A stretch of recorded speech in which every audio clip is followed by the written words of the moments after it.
Председателот на Собранието Талат Џафери оствари средба со 16 амбасадори на земјите членки на Европската Унија акредитирани во Македонија.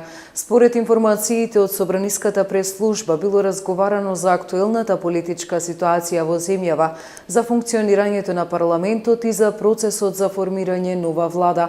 За Џафери приоритет е изборот на нова влада и очекува председателот Иванов да го почитува уставот, бидејќи како што стои во дописот од Собраниската прес-служба, се работи за институционални обврски, а не е прашање на лична волја. Следните чекори во работата на Собранието ќе бидат во контекст на формирањето на собраниските комисии, што е предуслов за распишување на локалните избори, посочил Џафери. Штом ќе биде постигнат договор меѓу партиите, веднаш ќе биде свикана собраниска седница.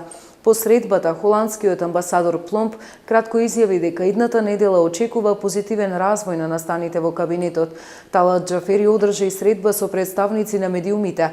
Најави дека неговите врати ќе бидат отворени за медиумите со цел тие да можат изворно да известуваат од парламентот.